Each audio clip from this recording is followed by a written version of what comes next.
2024년 3월 17일 위험정을 시작하도록 하겠습니다. 전체적인 위험 상황은 동일해요. 지금 고점놀이를 하고 있는 것 같고, 이 고점놀이에서 잘 버티면 계속 말씀드렸던 그 고점, 이제 이번 회기에 올라갈 수 있는 고점 375 정도로 보고 있거든요. 우리나라 기준으로. 미국은 고점 돌파하지만 우리나라는 재반 여건이 좋지 않습니다. 그래서 그렇게 보시고 시장 대응하시면 될 것 같습니다. 신용위험, 한계기업, 그다음에 금융권 위험, 대금융권까지 연결해서 위험이 있고, 그 다음에 리세션이라고 해서 경기 침체도 동일하게 영역 우리가 있습니다. 그 다음에 금리 인상 1분까지 영향을 미치고, 그 다음에 부동산 쪽은 측면은 중국하고 미국이 같이 한번 살펴봐야 됩니다. 이게 지금 적금의 현실이고, 이 3번이 위로 올라가면은 진짜 큰 위험이 1, 2번 없는데 3번에 올라오면은 조금 좀 조심스럽게 시장을 많이 봐야 될 것 같습니다. CDS는 지난주 대비해서 올랐어요. 오히려 오른 게 부정적이고요. 근데 다른 나라들 보면은 내려가 있는 거는 보이시죠? 지난주 대비해서 조금 내려가는 모일 수도 있습니다. 이게 원달러님은 다시 급등을 해서 치어 올라왔고 330요 라인을 계속 지키고 있거든요. 1330원. 그렇게 되고 있고, 집값이 떨어지면 또 위험하다. 이게 하늘에서 이야기를 하는 건데, 이게 그 건설사들이 무너지면서 싼 집들이 나오면 그게 이제 영끌 쪽에 대해서 더 힘들어진다. 그렇게 보는 거고요. 상반기 금리 인하가 쉽지 않다는 이야기를 했습니다. 이틀 전에 이야기한 거니까 금요일 날 우리나라 시장 하락에 큰 영향을 미치는 부분이라고 보시면 되고, 결산과 앞서서 현대기업들이 이제 호재성 하다가 대주주가 도망가는 그 먹튀라는 사건들도 나올 수 있으니까 조심스럽게 시장을 보시면 될 것 같습니다. 자, 제2금융권 은행권 위험인데요.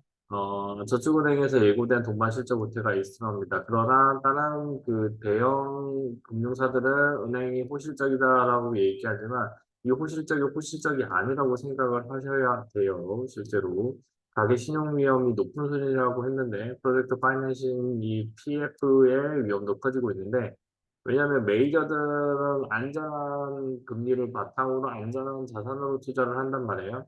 그러나 이거의 이익이 70조로 한들 얘네들이 가지고 있는 비율이 어느 정도나 될까? 자기들이 대출해준 자산의 총 얼마나 될까라고 생각을 해야 돼요.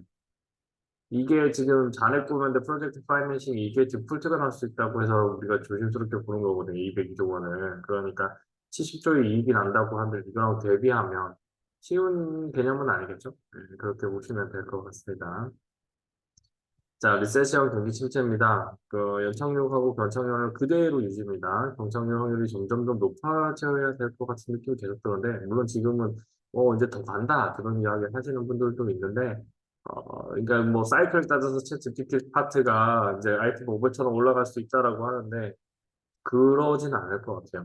이제 그때랑은 조금 다른 게 그때는 그러니까 다 점조직처럼 각국의 경제 상황이 투명하게 나오지는 않고 이게 또 IT가 발달돼 있지 않은 시점이었단 말이에요. 근데 지금은 정보가 다 공개가 돼버립니다. 그래서 급등이 아니라 지금은 오히려 선반영이 되어가고 있지 않나, 그 구간으로 들어서고 있지 않나라고 보이고 추가 급등보다는 조심스럽게 지금부터 대응을 해야 됩니다. 목표가 딱 정해가지고 그 목표가 도달하면 한 80%, 70% 팔아버리고 나머지 잔량은 그냥 정리하는 걸로 하시면 될 것 같고요. 그 다음에 양적 완화가 이제 시작되는데 이게 중요합니다. 필입니다. 이 빨간색이 필이 되지 않으면 결국에는 한계가 있다라고 보시면 되고요. 그 다음에 기업 결합 신사도 줄어들고 있고, 그 다음에 18,000개가 기업 파산 신청, 독일의 경우 이렇게 됐습니다. 이게 침체가 조심스럽게. 그러니까 1년 전부터는 20%고 역사적으로 보면 매우 적다고 했지만 늘어나는 것 자체가 부정적이고 이게 러시아와 유럽이 그 분위기가 별로 좋지 않다. 그렇게 보시면 될 것 같습니다. 일본 금리 인상이 하기 쉬운데요. 마이너스 금리를 이제 하지 않아. 여기 보시면은 마이너스가 됐어요. 이걸 해제해서 1%만 가도 힘들어하는 상황이 올 거고 얘가 3% 가면은 크리티컬 할 겁니다. 그러나 3%안 갈 수는 없을 거예요. 이 뉴스가 나오기 전에 이미 팔 거고 올해가 사이클이 딱 하나 시키는 것 같습니다. 그래서 절대 딸려서 휙 딸려서 올라가지 마시고 이거와 연결된 거는 가상화폐 섹터도 있는데 반감기 하지만은 지난 고점놀이를 하고 있는 거다. 지난번보다 인플레이션이 있을 거니까 그거 위에 올라선 거고 여기서 추가 상승 부분은 제약이지 않을까 그렇게 보고 있습니다. 자, 그다음에 중국 부동산하고 미국 부동산인데요.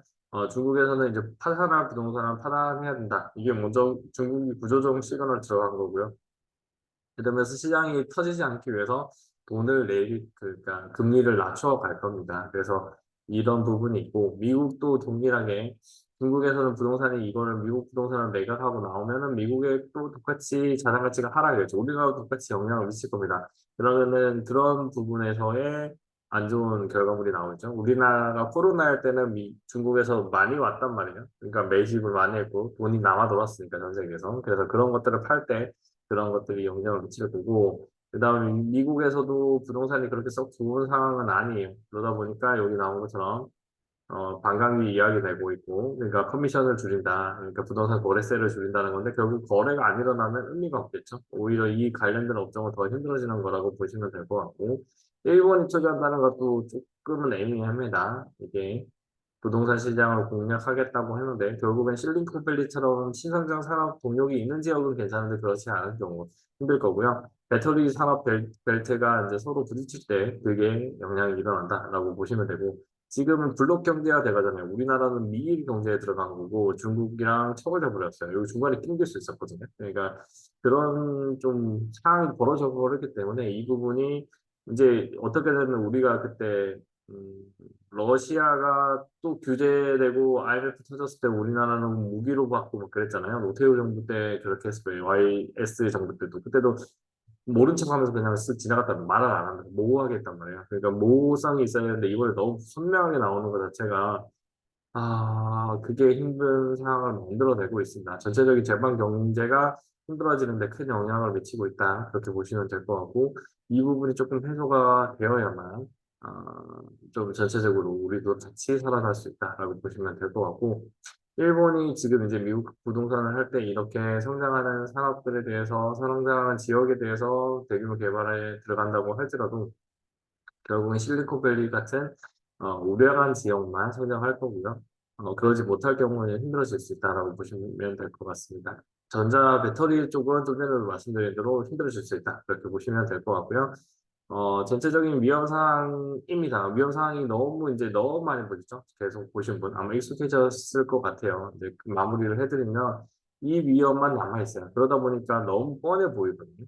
뻔해 보일 때가 가장 위험하다. 그렇게 보시면서 올해 한 7월까지는 진짜 조심스럽게 연결된다. 떨어진다고 해서 저기가 끝이라고 생각할 수 있는 구간이 아닐 수 있다는 거 보시면서 시장 대응해 주시면 될 것 같습니다. 여기까지 하겠습니다. 감사합니다.